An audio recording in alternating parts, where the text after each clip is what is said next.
Welcome in. It's time for another Morning Espresso here on the SDH Network. I'm Jason Longshore. It's Tuesday, January 28th. And here's some of the soccer news that you need to know about today. The whole SDH team will be down in Fayetteville today. U.S. Soccer is having a media availability around the new headquarters and national training center. We'll have plenty of coverage of that. Make sure you're following Soccer Down here on all your social media platforms and subscribed on YouTube, where we'll have a wrap up of everything later this afternoon. Let's get caught up on the Atlanta United silly season front. Miguel Almiron, his arrival is imminent to Atlanta. Pete Graves of Sky Sports tweeted out this morning that there were emotional scenes as Miggy said goodbyes to players and staff at Newcastle, said he was a very popular figure around the club and that he is close to sealing his return to Atlanta United. Doug Robertson of the Atlanta Journal-Constitution, in an article yesterday, said that Emmanuel Latte Lath, after his groin injury over the weekend, the quote from Doug is, "Atlanta United's interest in him will depend on the severity of the injury, according to another person with knowledge." Then it goes a little bit further in an article this morning in the Middlesbrough Gazette. This was kind of buried in the last paragraph that Craig Johns wrote the article, said that, and there's an increasing likelihood that Emmanuel Latte Lath will remain at Middlesbrough until the end of the season. Quote, "The striker was the subject of a bid from Atlanta United this month, but appears more likely to stay at Borough now unless any unexpected Premier League offer were submitted. The injury is part of it, but as I said very early on in this situation, Emmanuel Latte Lath's agent has been very vocal in talking about the Premier League. He nearly went to the Premier League on the last day of the summer window and didn't, and his form suffered afterwards. Ipswich Town brought forth a £20 million offer on the last day. Borough couldn't take it because they didn't have a replacement lined up. They have been looking at replacements. They have been linked with David Strelic from Slovan Bratislava, but it doesn't look like they're going to spend that kind of money if they don't sell Emmanuel Latte Lath. And it's sounding like, and this is conjecture on my part, that Latte Lath and his agent are only interested in a Premier League deal. And that's why I go back to the initial reports of the offer coming out. They originated from Sky Sports in Italy, where Latte Lath's agent is based, not in the United States, not in England, where the two clubs are based. Interesting situation all the way around, but keep that in mind from Craig Johns at the Middlesbrough Gazette, that it's looking increasingly unlikely that Latte Lath will leave unless it is for a Premier League deal. Now, Arthur Cabral at Benfica, an article today popping up from Italy about Torino, our old friends Torino, showing interest in Cabral. They need a striker because they have an injury to their own striker, Duvan Zapata. So, Atlanta United has time to add a striker, but the European window for clubs to replace said striker if they sell to Atlanta United is drawing short. So it's going to get interesting on the Atlanta United front as to how they handle this conundrum. Let's move on. Neymar, he is close to returning to Santos. Santos is already starting to tease this on their social media. He could play as early as February 5th for Santos, his first club in Brazil. His contract with Al Hilal will likely be terminated. He's only made 7 appearances for Al Hilal since joining them in August of 2023. Jorge Jesus was not very kind in his press conference earlier this month talking about Neymar. There's still a few complications. He's owed a remaining $65 million in his current deal. Looks like he's gonna give some of that up or all of that up because he and his father are going to become part of an investment fund that includes shares in Santos. Also, Al Hilal might be willing to let Neymar go because there are reports that Mo Salah could be the big replacement.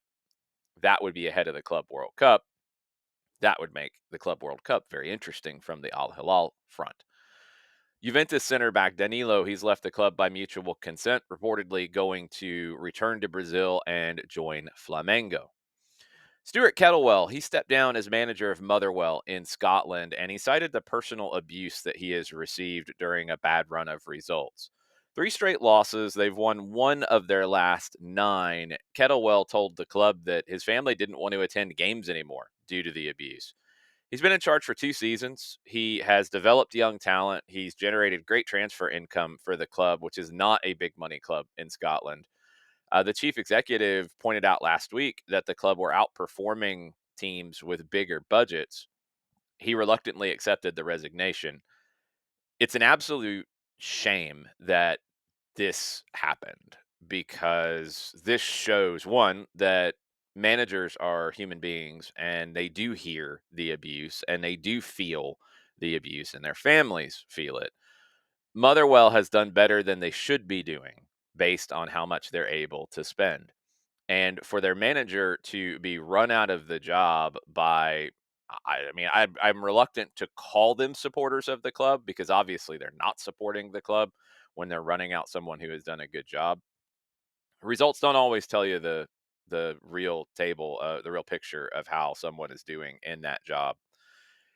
This is it's really heartbreaking that Kettlewell felt like he had to step down for his family and for his own personal mental health. It's something that's got to change.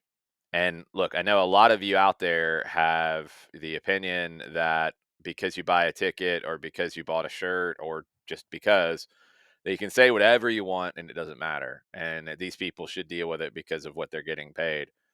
It's just not true.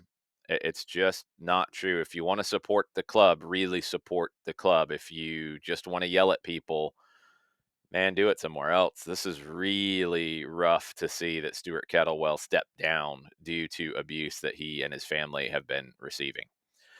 According to reports in Spain, Juventus reached out to Xavi, former Barcelona manager, former legendary midfielder.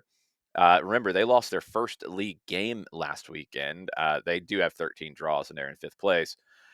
Reportedly, it's informal conversations about his interest in coming to Juventus down the line, but yeah, right. This stuff's going to bubble up and become an issue all over the place, and we'll see. Everybody's downplaying it. Stay tuned. Spain coach Luis de la Fuente, he has signed a contract extension that'll keep him in his job through Euro 2028. Another managerial update, Efrain Juarez, the former assistant of Ronnie Dyla at New York City. He won the Colombian double with Atlético Nacional. He could be next in line at Cruz Azul, and reportedly there have been some conversations about that. Martin Anselmi left Cruz Azul for Porto. Anselmi accused Cruz Azul of defamation when he was unveiled at Porto, said that the clubs had an agreement for him to leave. I believe there was a release clause included in all of this. Once the agreement was done, Cruz Azul changed their tone. They wouldn't let Anselmi have a farewell press conference. They made some accusations about him. It was a mess. Juarez is out of a job right now. He left Atlético Nacional last month due to their lack of reinforcements for the upcoming season. So watch out for Juarez to Cruz Azul. Another U.S. women's national team defender is going to move to England. Arsenal are finalizing a deal for former NWSL Rookie of the Year, Jenna Neiswanger from Gotham FC. It'd be about $100,000 in the transfer. Really good opportunity for Neiswanger, who's been one of my favorite players to kind of emerge in the national team pool over these last couple of years. Chicago Stars, they have started their preseason without U.S. women's national team star Mallory Swanson. She informed the club that she will miss the start of camp due to personal reasons. Hopefully, nothing long term, and hopefully, Swanson can get back to the form that I think in 2024 saw her at times be the best player in the world. And hopefully, she'll have a great season for the Chicago Stars, but she will miss the start of training camp. MLS Next Pro, the schedule came out yesterday. 4th season starting on March 7th, their earliest start yet. Atlanta United 2 will start at home on that night. It's a Friday night in Kennesaw, and we'll have the radio broadcast here on the SDH Network. There's been a big shakeup down in Inter Miami's front office. Can't say I'm completely surprised, but I am a little bit with the timing of this. Raul Sanhieli is headed. He's the president of football operations. He's been reassigned to oversee matters pertaining to institutional relations. Guillermo Hoyos is headed to become the first team sporting decision maker. I don't know what the titles are going to be. The point Sanheli is not even going to be in the first team facility anymore. He's been reassigned to the club's offices in Coral Gables. Sources, and this is Give Me Sport and Tom Bogert, who had this report last night. Sources say that when the team was in Las Vegas for the preseason match against Club America, Zanelli entered the players and coaches only bus, which prompted an exchange of words with Lionel Messi. Don't get into an exchange of words with Messi on the bus. Don't do it. Hoyos, he joined Miami as the academy director of methodology after Messi arrived. He worked with Messi at Barcelona, and the pair have been really close ever since. So, shakeups in Miami. Chris Henderson may be happy to not be in the midst of all of that. Remember, shakeups kind of pushed him to the side when Sanelli came in, and now that's all changed. So, stay tuned to Miami telenovelas.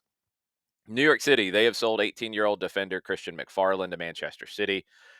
He entered the New York Academy at 11 years old, signed his homegrown deal at 14, made his pro debut in MLS Next Pro at 15, made his MLS debut last year at 17. He's joined England's youth national teams after playing for both the U.S. and England.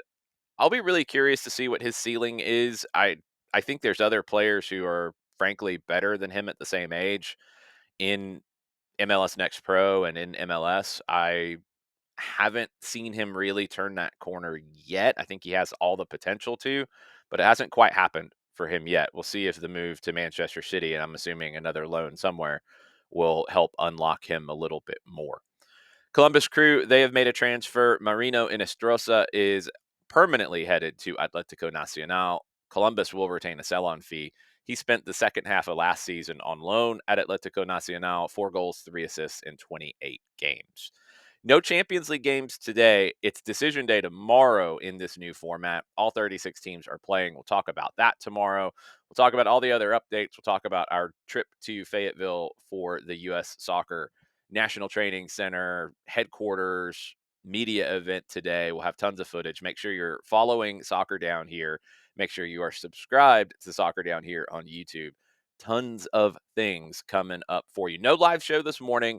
Probably a power hour later today, along with all of the content from Fayetteville. So stay tuned, turn on your notifications, and we'll keep you posted here on the SDH Network. And I'll have some more espresso for you. Not tomorrow. It's Atlanta Soccer tonight, this evening on 92.9 The Game.